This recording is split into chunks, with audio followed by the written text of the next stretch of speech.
Հունիսի 7-ի համապետական ընտրություններին ընդառաջ քաղաքացիական պայմանագիր կուսակցությունը Շիրակի մարզում ակտիվորեն շարունակում է նախընտրական քարոզարշավը։ Քաղաքացիական պայմանագիր կուսակցության վարչության անդամ եւ պատգամավորի տեխնացու Նազելի Բաղդասարյանի, պատգամավորի տեխնացու Էմմա Պալյանի եւ քաղաքացիական պայմանագիր կուսակցության Շիրակի մարզային գլխավոր շտաբի պետ Դավիթ Արուշանյանի գլխավորությամբ կուսակցականներն ու համակիրները շարունակում են թաղ առ թաղ, տուն առ տուն ներկայացնել կուսակցության նախընտրական ծրագիրը։ Նազելի Բաղդասարյանի խոսքով քարոզարշավի մեկնարկից ի վեր Գյումրիում նկատվում է ակտիվ մթնոլորտ, իսկ քաղաքացիների արձագանքները ջերմ ու անմիջական են։ Իրականում արդեն մի քանի օր է քարոզարշավը մեկնարկել է եւ Գյումրիում տեսնում ենք, որ բավականին ակտիվ տրամադրություն կա։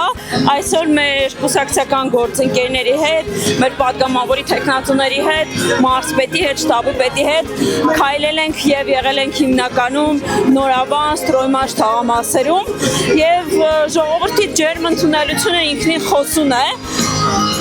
Կարևոր է, որ մենք մոտենում ենք քաղաքացիներին, առաջի բանը, որ իրենք ասում են, տերենք խաղաղությանը։ Իսկ դա մեր գլխավոր ձեռքբերումն է բոլորիս եւ յուրաքանչյուր օր, յուրաքանչյուր ժամ, յուրաքանչյուր րոպե պետք է պարզապես հոգ տանենք, որ խաղաղությունը հարատև լինի։ Քարոզարշավի ընթացքում բնակիչների հետ հանդիպումներում շեշտադրվել է խաղաղության կարևորությունն ու ընտրություններին մասնակցության անհրաժեշտությունը։ Այդ այսօր որևէ առողջական խնդիր ունենալու պարագայում անհրաժեշտություն չունեք հետաձգելու, պարզապես գնացեք ձեր պոլիկլինիկա։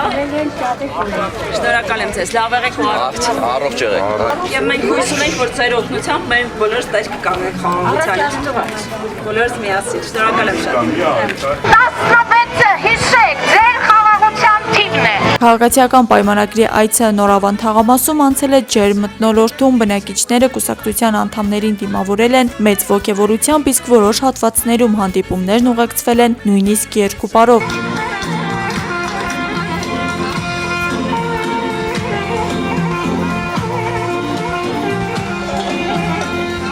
Էմմա Պալյանի խոսքով բնակիչների հետ հանդիպումների ընթացքում առավել հաճախ բարձրաձայնվում են համայնքային խնդիրները, ճանապարհների, բակերի բարեկարգման, աղբահանության եւ քաղաքային ենթակառուցվածքների հետ։ Մեր քաղաքացիներին կոչ ենք անում, խնդրում ենք, հորդորում ենք հունիսի 7-ին ճիշտ ընտրություն կատարել, որից հետո ինչպես մեր ընտրված եւ լեգիտիմ վարչապետն է ասում, Գյումրի մեկ է լինելու եւ այդ ամբողջ խնդիրները,